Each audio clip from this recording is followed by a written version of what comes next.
Kembali lagi bersama channel kita semua.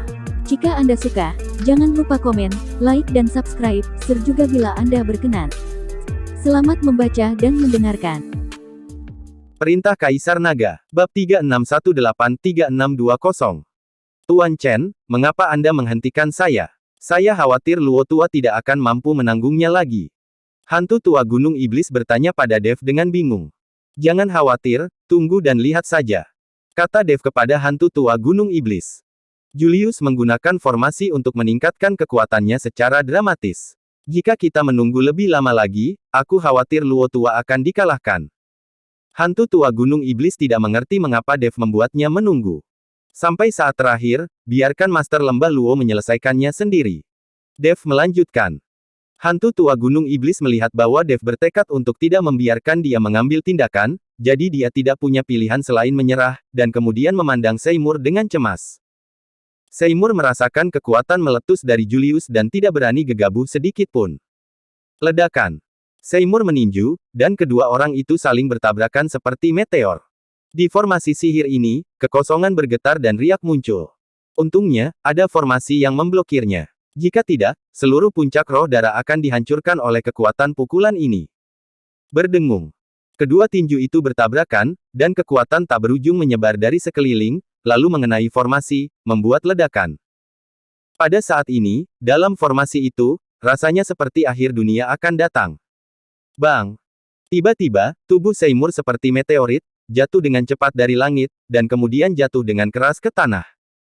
Asap dan debu beterbangan di langit, dan ada lubang besar di tanah, Seymour terjebak di dalamnya. Hahaha. Julius tertawa terbahak-bahak saat melihat ekspresi malu Seymour. Pada saat ini, Seymour berdiri dengan susah payah dengan noda darah di sudut mulutnya. Tuan Chen. Melihat ini, hantu tua Gunung Iblis memandang Dev dengan cemas. Jika Anda tidak membantu saat ini, Seymour akan benar-benar dihancurkan. Tapi Dev tetap tidak bergerak, ekspresi wajahnya tidak berubah. Dia melihat segala sesuatu di depannya dengan tenang. Tampaknya kemenangan atau kekalahan Seymour tidak ada hubungannya dengan dirinya. Hantu tua Gunung Iblis tidak tahu apa yang dimaksud oleh Dev, tetapi karena Dev tidak berbicara, hantu tua Gunung Iblis tidak berani membantu secara pribadi. Kakak, terimalah nasibmu. Ini adalah takdirmu. Sekarang aku akan membiarkanmu pergi ke neraka untuk menemani murid-muridmu. Julius memiliki ekspresi galak di wajahnya, tetapi kekuatannya masih terus bertambah. Setelah pertempuran ini, Julius pasti akan mendapat serangan balasan dari formasi tersebut. Bahkan jika dia selamat, dia mungkin akan lumpuh. Tapi sekarang saatnya, bahkan jika dia mati, dia masih harus memegang Seymour di punggungnya, jika tidak, dia tidak akan bisa mengaktifkan formasi sihir yang melawan surga ini. Apakah kamu pikir kamu bisa mengalahkanku dengan kekuatan formasi sampah ini? Seymour perlahan mendapatkan kembali ketenangannya, dan tidak ada kemarahan di matanya. Sebaliknya, dia berkata dengan tenang, kamu mendapat bantuan formasi, dan aku juga. Seymour mengeluarkan cakram formasi dari tangannya, dan kemudian mengeluarkan setetes esensi darah, yang dijatuhkan ke cakram formasi. Saya melihat cakram formasi berdengung, dan kemudian memancarkan seberkas cahaya. Bau darah yang kental terus menyebar. Segera, formasi sihir besar muncul dan langsung menelan formasi sihir Julius. Formasinya bersinar dengan cahaya, dan ada darah merah mengalir di formasi. Darah ini berasal dari pengorbanan Dorian dan Darion dengan orang-orang mereka sendiri. Kekuatan dalam darah tidak habis. Dev menipu Dorian dan Darion ke lautan kesadaran dan membunuh mereka, dan formasi pengorbanan darah menjadi tertutup. Namun, darah yang tidak dikonsumsi masih tersisa dalam formasi pengorbanan darah. Ketika Seymour menggunakan esensi darahnya untuk membuka formasi pengorbanan darah, formasi tersebut diaktifkan dan darah mulai mengalir lagi. Apakah ini formasi pengorbanan darah? Julius melihat darah yang mengalir terus-menerus dalam polanya dan langsung tercengang. Dia tidak pernah menyangka bahwa cakram formasi untuk mengorbankan formasi darah akan berada di tangan Seymour. Anda harus tahu bahwa cakram formasi ini adalah sisa dari perang antara dewa dan iblis. Seymour memandang Julius dengan dingin, dan kabut darah di sekitarnya terus mengalir ke tubuhnya. Ini adalah kekuatan dalam formasi, dan segera kekuatan Seymour meningkat pesat. Dan kekuatan Julius menurun dengan cepat karena dia tidak mendapat restu dari formasi. Julius panik, Tetapi melihat pola formasi muncul di sekelilingnya, dia tidak punya cara untuk melarikan diri. Kakak, aku salah, mohon maafkan aku. Julius mulai memohon belas kasihan lagi. Jika dia tahu bahwa Seymour memiliki cakram formasi pengorbanan darah di tangannya, dia tidak akan pernah membuka apa yang disebut formasi bantalan surga. Pergilah ke neraka dan mohon belas kasihan dari para murid lembah roh darah yang kamu bunuh itu. Seymour terbang dan menamparkan wajah Julius. Bentak. Tamparan ini membuat Julius terjatuh ke tanah. Seymour tidak berhenti, dia mengejarnya, meraih kerah Julius dan menamparkan dari kiri ke kanan. Seymour sedang melampiaskan amarahnya. Lusinan muridnya dibantai oleh Julius. Hanya Seymour yang mengetahui kemarahan ini. Seymour menggendong Julius dan menghajarnya dari langit hingga ke tanah. Julius tidak memiliki kemampuan untuk melawan sama sekali. Melihat pemandangan ini, hantu tua Gunung Iblis menghela nafas lega, dan dia juga mengerti mengapa Dev tidak membiarkan dia mengambil tindakan. Ternyata Dev mengetahuinya dengan baik dan mengetahui bahwa Seymour pasti tidak akan dikalahkan. Dalam formasi pengorbanan darah, Julius dipukuli hingga sangat parah. Namun, Seymour tidak membunuhnya, bukan karena Seymour tidak ingin membunuhnya, tetapi dia ingin Julius menjadi lebih sengsara. Seymour meraih kerah Julius dan mulai menghajarnya hingga jatuh. Murid dari puncak roh darah, melihat Julius seperti itu, mata mereka melebar dan mereka bahkan tidak berani mengeluarkan kentut. Tetua dari puncak roh darah juga terlihat sangat jelek, matanya penuh kepanikan. Saya tidak tahu berapa lama, tapi Julius hanya punya satu nafas tersisa. Seymour perlahan melepaskannya, dan Julius jatuh ke tanah dengan bunyi letupan. Saat Seymour menyingkirkan cakram formasi pengorbanan darah perlahan menghilang.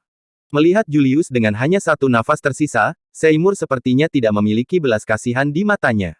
Sekarang Seymour tidak lagi menganggap Julius sebagai adik laki-lakinya. Kakak, tolong. Julius muntah darah dari mulutnya dan ingin memohon belas kasihan ketika dia akan mati. Ini menunjukkan bahwa orang ini memiliki keinginan yang sangat kuat untuk hidup.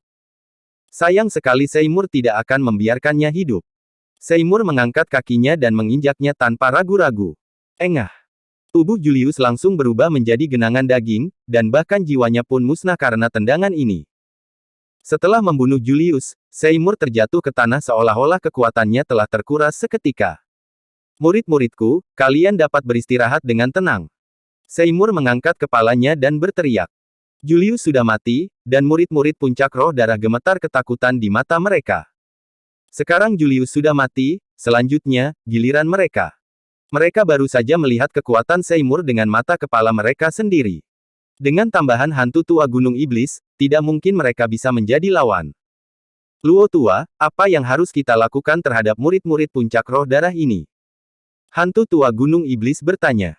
Jika Seymour berkata bunuh, dia akan mengambil tindakan tanpa ragu-ragu. Untuk sesaat, semua murid puncak roh darah memandang Seymour, hidup mereka bergantung pada kata-kata Seymour.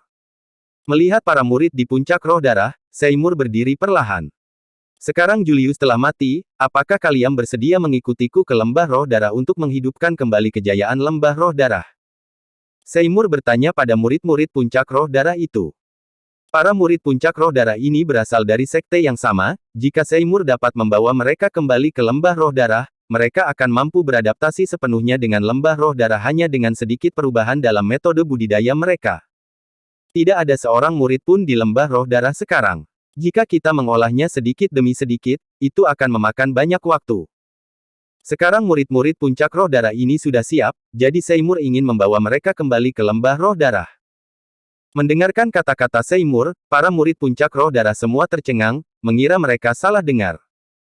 Mereka mengira meskipun Seymour tidak membunuh mereka, dia akan menghancurkan mereka dan membiarkan mereka mengurus diri mereka sendiri. Tapi mereka tidak menyangka Seymour akan membawa mereka ke lembah roh darah.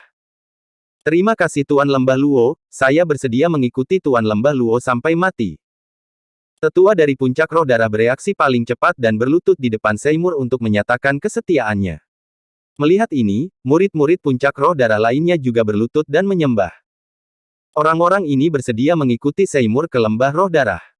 Bagaimanapun, lembah roh darah adalah jalan yang benar, dan puncak roh darah didirikan oleh Julius sendiri setelah dia pergi. Oke, kalian semua bangun. Seymour mengangkat tangannya dan membuat semua murid puncak roh darah bangkit. Tuan Chen, terima kasih banyak karena mengizinkan saya membalas dendam para murid lembah roh darah. Hutang lembah roh darah kami kepada Tuan Chen tidak akan pernah terbayar sepenuhnya. Seymour berjalan ke arah Dev dan hendak berlutut saat dia berbicara. Jika bukan karena Dev, Seymour tidak akan pernah tahu bahwa Julius yang melakukan ini. Tuan Lembah Luo, sama-sama. Dev buru-buru mendukung Seymour. Tuan Chen, sekarang Luo tua telah membalas dendam, kita harus segera kembali. Lagi pula, ada orang di mana-mana yang mencari keberadaan Anda. Kata hantu tua Gunung Iblis. Tuan Lembah Luo, hantu tua, kalian berdua kembali dulu saja ke lembah roh darah. Saya ingin berjalan-jalan di puncak Gunung Iblis Surgawi untuk melihat apakah saya dapat menemukan batu iblis surgawi. Selain itu, aku juga ingin pergi ke Gua Penelan Iblis untuk melihat petualangan apa yang dialami Preston di sana. Dev berkata pada mereka berdua. Tuan Chen, saya akan menemani Anda. Kedalaman Gunung Iblis Surgawi sangat berbahaya, terutama Gua Penelan Iblis. Saya khawatir Anda dalam bahaya. Kata hantu tua Gunung Iblis. Hantu tua, aku bisa mengubah penampilanku dan menekan auraku. Jika kamu bukan orang yang familiar, kamu tidak akan mengenaliku. Jangan khawatir. Dan di daerah Gunung Iblis Surgawi ini, menurutku berbagai sekte cukup lembut dan ketiga ras bisa rukun satu sama lain. Seharusnya tidak ada bahaya. Dev menjelaskan. Tuan Chen, Anda tidak tahu apa-apa. Gunung Iblis Surgawi ini dulunya adalah tanah iblis. Kemudian, pertempuran antara dewa dan iblis terjadi di sini, begitu banyak pembudidaya iblis yang mati.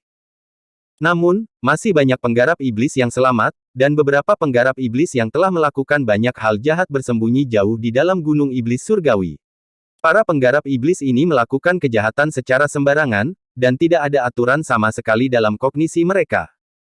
Dalam beberapa tahun terakhir di wilayah selatan, terutama di daerah Gunung Iblis Surgawi, ketiga ras memang memiliki hubungan yang cukup baik. Oleh karena itu, para penggarap jahat itu bersembunyi jauh di dalam Gunung Iblis Surgawi dan tidak berani menunjukkan wajah mereka. Jika Tuan Chen bertemu orang-orang ini, mereka tidak akan peduli tentang apapun. Mereka susah diatur. Kata hantu tua Gunung Iblis dengan ekspresi khawatir. Apakah ada pembudidaya iblis di puncak gunung jauh di dalam Gunung Iblis Surgawi? Dev mengangkat kepalanya dan melihat ke puncak gunung yang menjulang tinggi, dan terkejut. Kalian pasti tahu kalau di puncak Gunung Iblis Surgawi pasti akan sangat sulit. Tinggal di tempat seperti itu pasti sangat menyedihkan. Tentu saja, tetapi sebagian besar dari para pembudidaya iblis itu menggunakan jiwa dan roh kebencian untuk berlatih, jadi mereka membunuh orang yang tidak bersalah tanpa pandang bulu dan melakukan segala jenis kejahatan. Justru karena ada bagian dari para penggarap iblis sehingga kami para penggarap iblis dianggap sebagai iblis oleh orang lain, dan semua orang berteriak untuk membunuh penggarap iblis. Faktanya, hanya karena kemampuan para penggarap iblis kami, para penggarap iblis bukanlah tipe orang yang membunuh tanpa pandang bulu. Konsep Dharma berbeda dengan para kultivator abadi lainnya, sehingga mereka disebut penggarap iblis. Di antara para pembudidaya iblis, banyak juga yang telah bertransformasi dari biksu manusia. Faktanya, tidak banyak perbedaan antara ketiga ras tersebut. Mereka semua bertujuan untuk naik menuju keabadian.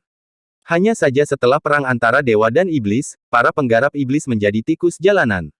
Tidak peduli siapa mereka, selama mereka adalah penggarap iblis, mereka didefinisikan sebagai orang jahat.